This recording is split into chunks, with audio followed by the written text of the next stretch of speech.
Hello बच्चों, मैं लखन सैनी राजस्थान सरकार और वेदांता के CSR इनिशिएटिव ई कक्षा में आप सबका स्वागत करता हूं, जिसके टेक्निकल पार्टनर हैं मिशन ज्ञान। बच्चों, हम पढ़ रहे हैं कक्षा 10 की गणित की पाठ्य पुस्तक का अध्याय 1 वास्तविक संख्याएं, जिसके भाग 4 में हम चर्चा करेंगे अंक गणित की आधारभूत प्रमेय की। देखिए, अंक गणित की आधारभूत प्रमेय का कथन, इस प्रमेय का क्या अर्थ है उसे समझते हैं। देखिए, प्रत्येक भाज्य संख्या को अभाज्य संख्याओं के एक गुणनफल के रूप में व्यक्त किया जा सकता है तथा यह गुणनखंडन अभाज्य गुणनखंडों के आने वाले क्रम के बिना, क्रम को ध्यान में रखे बिना अद्वितीय होता है। देखिए, भाज्य संख्या और अभाज्य संख्याएं हम सभी जानते हैं। अभाज्य संख्या किसे कहेंगे? वे सभी संख्याएं जिनके ठीक दो गुणनखंड होते हैं, ठीक दो गुणनखंड होते हैं, क्या कहलाती हैं? अभाज्य संख्याएं कहलाती हैं। अभाज्य संख्या किसे कहेंगे? वे सभी संख्याएं जिनके ठीक दो गुणनखंड होते हैं, अभाज्य संख्या कहलाती है। उदाहरण के लिए देखिए बच्चों, सबसे छोटी अभाज्य संख्या 2, 3, 5, 7, 11, 13 इत्यादि। अभाज्य संख्याओं को और किस तरीके से परिभाषित किया जा सकता है? आप कह सकते हैं 2 या 2 से बड़ी वे संख्याएं जो केवल स्वयं के पहाड़े में आती हैं, अभाज्य संख्याएं कहलाती हैं, क्योंकि इनके सिर्फ क्या होते हैं? 2 ही गुणनखंड होते हैं। एक तो ये संख्या स्वयं खुद की गुणनखंड होती है और एक अन्य गुणनखंड क्या होता है बच्चों? संख्या 1। ठीक है, फिर आते हैं हम भाज्य संख्याओं पर। भाज्य संख्या किसे कहेंगे? देखिए बच्चों, वे सभी संख्याएं जिनके दो से अधिक गुणनखंड हों, 2 से अधिक गुणनखंड हों, वे सभी संख्याएं क्या कहलाती हैं? भाज्य संख्याएं। उदाहरण के लिए 4, 6, 8, 9, 10, 12 इत्यादि, ये सभी संख्याएं क्या हैं? भाज्य संख्याएं। और अंक गणित की आधारभूत प्रमेय क्या है? इन सभी भाज्य संख्याओं को इन अभाज्य संख्याओं के एक गुणनफल के रूप में व्यक्त किया जा सकता है। उदाहरण के लिए देखिए, जैसे कि एक भाज्य संख्या है 6, तो इसको मैं लिख सकता हूँ 2 गुणा 3, या मैं लिख सकता हूँ इसको 3 गुणा 2। फिर अगर हम इस क्रम को ध्यान में न रखें, 2 गुणा 3 और 3 गुणा 2 को एक ही माने, तो इस भाज्य संख्या 6 का ये अभाज्य गुणनखंड अद्वितीय होता है। यही है अंक गणित की आधारभूत प्रमेय। ठीक है, समझ में आ गया आपको कि अंक गणित की आधारभूत प्रमेय क्या है। फिर देखिए बच्चों, आगे अंक गणित की आधारभूत प्रमेय के अनुप्रयोग, अर्थात इस प्रमेय के क्या उपयोग हैं, इसकी सहायता से हम किस प्रकार की गणना करते हैं, क्या हम इससे ज्ञात कर सकते हैं। तो अंक गणित की आधारभूत प्रमेय से हम दी गई संख्याओं के HCF और LCM आसानी से ज्ञात कर सकते हैं। आइए इसके अनुप्रयोग को उदाहरणों की सहायता से समझते हैं। देखिए, हमारी पाठ्य पुस्तक का उदाहरण संख्या 5, इसमें आपसे कहा गया है संख्याओं 4 की घात n पर विचार कीजिए, जहां n एक क्या है? प्राकृत संख्या है। अर्थात आपको विचार करना है 4 की घात 1, 4 की घात 2, 4 की घात 3, 4 की घात 4 इत्यादि संख्याओं पर, क्योंकि आपसे कहा गया है संख्याओं 4 की घात n क्या है? प्राकृतिक संख्या। तो 1, 2, 3, 4, 5 ये सभी क्या है? प्राकृतिक संख्याएं हैं। मैंने आपको पहले बताया है प्राकृतिक संख्याओं के समुच्चय के बारे में। तो इन सभी संख्याओं के बारे में विचार कीजिए। फिर देखिए क्या कहा गया है? जांच कीजिए क्या n का कोई ऐसा मान है जिसके लिए 4 की घात n अंक शून्य पर समाप्त होता है। तो हम देखते हैं 4 की घात n तो 4 पे समाप्त हो रहा है, 4 की घात 2 6 पे समाप्त हो रहा है। आपसे पूछा गया है क्या n का कोई ऐसा मान है कि इकाई का अंक 0 आएगा। आइए देखते हैं उन सभी संख्याओं को, पहले देख लेते हैं उन सभी संख्याओं को जिनके इकाई का अंक क्या हो, 0 हो। तो एक तो हो गया 10, 20, 200, ये सभी संख्याएं क्या हैं, शून्य पर समाप्त हो रही है। और अगर कोई संख्या शून्य पे समाप्त हो रही है, इसका मतलब उसका एक गुणनखंड 10 अवश्य रहेगा। और 10 का अगर आप अभाज्य गुणनखंड करोगे तो आपको मिलेगा 2 गुणा 5। इस बात को समझिए बच्चों, अगर कोई संख्या शून्य पर समाप्त हो रही है तो उसके अभाज्य गुणनखंड में आपको अवश्य 2 गुणा 5 देखने को मिलेगा। अब अगर 4 की घात n शून्य पे समाप्त होगी तो इसके अभाज्य गुणनखंड का रूप कैसा होना चाहिए, 2 गुणा 5 उसके अंदर आना चाहिए। यहाँ देखते हैं हम 4 की घात n का अभाज्य गुणनखंडन, तो ये हो जाएगा 2 गुणा 2 की घात n, ये हो जाएगा 2 की घात 2n। क्या इसके अंदर कहीं 5 आएगा, ये तो 2 गुणा 2 गुणा 2 गुणा 2 के रूप का है। तो हम लिखेंगे क्योंकि 4 की घात n के अभाज्य गुणनखंडन में 2 गुणा 5 नहीं है, इसलिए 4 की घात n एक प्राकृत संख्या, n बराबर एक क्या है, प्राकृत संख्या या प्राकृतिक संख्या, कभी भी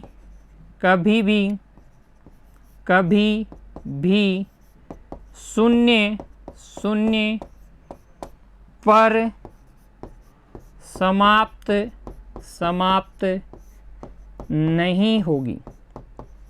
चाहे आप 4 की कितनी भी घात कर लें, n की जगह कोई भी प्राकृतिक संख्या रख दें, ये शून्य पर समाप्त नहीं होगी, क्योंकि हमने देखा है 4 की घात n का अभाज्य गुणनखंडन 2 की घात n के रूप का होगा।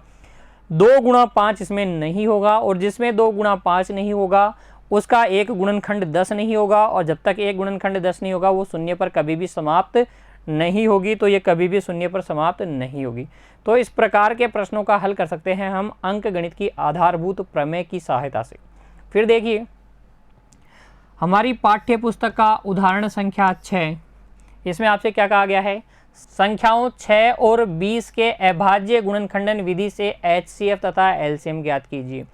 तो 6 और 20 के अभाज्य गुणनखंडन विधि से HCF और LCM निकालने हैं, तो हल में हम लिख लेंगे पहले 6 का, जिन भी संख्याओं का HCF और LCM निकालना है उनका अभाज्य गुणनखंडन, तो 6 का अभाज्य गुणनखंडन हो जाएगा 2 गुणा 3, और 20 का अभाज्य गुणनखंडन हो जाएगा 2 गुणा 2 गुणा 5।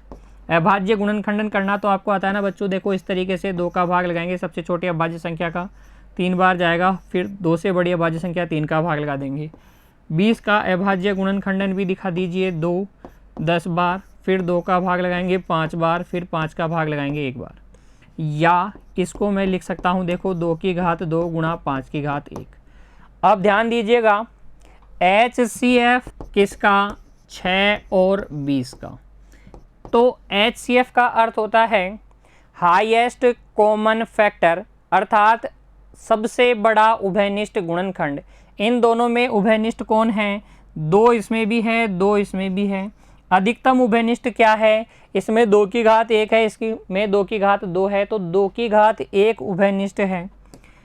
अर्थात HCF में हम क्या करते हैं, HCF में हम जो कॉमन गुणनखंड है, कॉमन अभाज्य संख्या है, उसकी न्यूनतम घात लिखते हैं, ये HCF आ गया। फिर देखिए LCM लीस्ट कॉमन मल्टीपल 6 और 20 का। तो कॉमन मल्टीपल देखना है, उसके लिए आप क्या करेंगे, जितनी भी अभाज्य संख्याएं आपको दिख रही हैं अभाज्य गुणनखंडन में उसको लिख लीजिए। तो अभाज्य संख्या 2 दिख रही है, 3 दिख रही है और 5, और इनकी अधिकतम घात लिख दीजिए। 2 की अधिकतम घात कितनी है, 2, 3 की अधिकतम घात 1 और 5 की अधिकतम घात 1। 2 दूनी 4, 4 तिया 12, 12 को 5 से गुणा करेंगे कितना आ जाएगा बच्चों, 60। इस प्रकार से आप अभाज्य गुणनखंडन विधि से HCF तथा LCM ज्ञात कर सकते हैं। फिर बढ़ते हैं आगे, उदाहरण संख्या 7। देखिए बच्चों, अभाज्य गुणनखंडन विधि से 96 और 404 का HCF ज्ञात कीजिए और फिर इनका LCM ज्ञात कीजिए। तो पहले HCF ज्ञात करना है, फिर LCM ज्ञात करना है। तो हल में हम पहले कर लेंगे अभाज्य गुणनखंडन किसका, 96 का और 404 का, और किसका, 404 का। तो सबसे छोटी अभाज्य संख्या 2 का भाग लगाएंगे, 2 चौक 8, 2 8 16, फिर से 2 का भाग चला जाएगा, कितना आ जाएगा 24, फिर से 2 का भाग चला जाएगा 12, फिर से 2 का भाग कितनी बार, 6 बार, फिर से 2 का भाग लगाएंगे 3 बार जाएगा, 3 का भाग लगाएंगे 1 बार जाएगा, यहाँ 2 का भाग लगाएंगे 202 आ जाएगा, फिर 2 का भाग लगाएंगे 101 आ जाएगा। 101 क्या होती है बच्चों, अभाज्य संख्या, इसमें खुद का ही भाग जाता है। अतः 96 का अभाज्य गुणनखंडन तो हो गया 2 गुणा 3, 2 की घात कितनी, 1 2 3 4 5, 2 की घात 5, 3 की घात 1, और 404 का अभाज्य गुणनखंडन हो गया 2 की घात 2 और 101 की घात 1। अब देखिए हम क्या करेंगे, HCF और LCM ज्ञात करेंगे। तो HCF ज्ञात कर लेते हैं। HCF किसका, 96 और 404 का। तो HCF में हम क्या करते हैं, उभयनिष्ठ गुणनखंड लिखेंगे। इनमें उभयनिष्ठ क्या है, 2, और 2 की न्यूनतम घात लिखेंगे। न्यूनतम घात लिखेंगे, 2 की घात 2 ही अधिकतम कॉमन आ रही है, इसलिए 2 की घात 2 न्यूनतम वाली पावर लिखेंगे, कम वाली घात। तो 2 की घात 2 का अर्थ हो गया 4। अब देखिए जब भी आपको दो संख्याओं का HCF और LCM दिया जाए तब आप एक संबंध याद रखिए।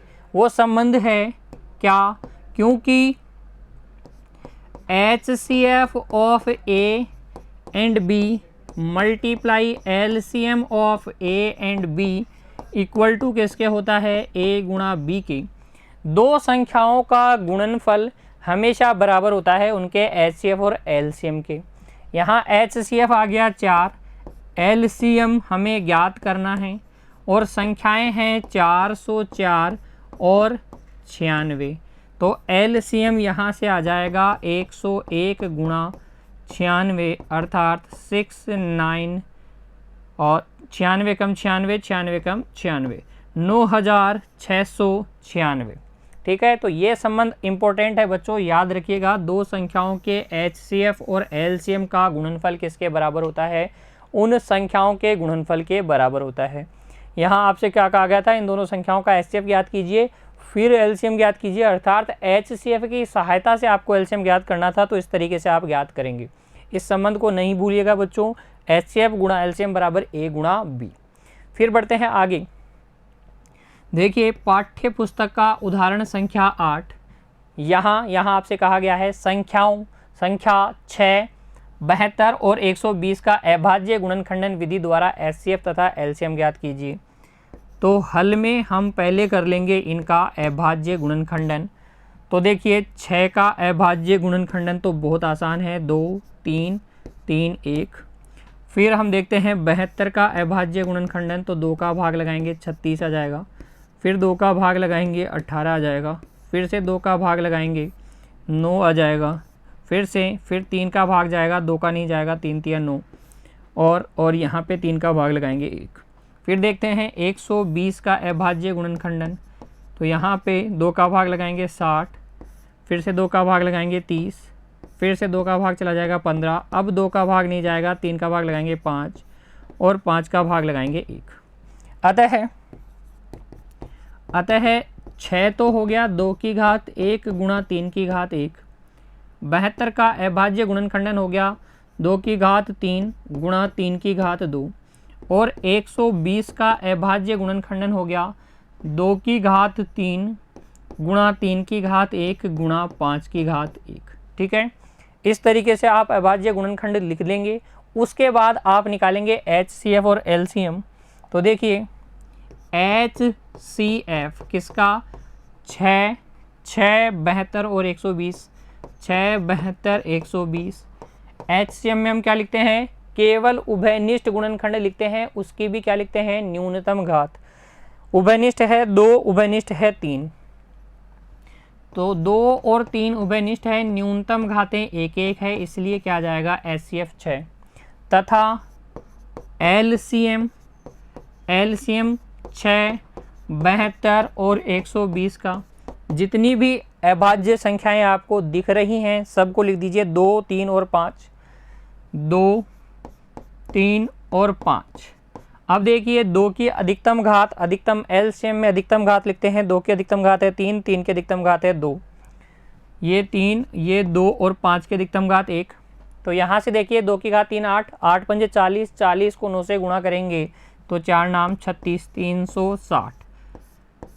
एलसीएम कितना आ जाएगा 360 आ जाएगा बच्चों। तो इस प्रकार से 3 संख्याओं का एचसीएफ तथा एलसीएम हम ज्ञात कर सकते हैं किसकी सहायता से, अभाज्य गुणनखंडों की सहायता से, अभाज्य गुणनखंडन विधि से बच्चों।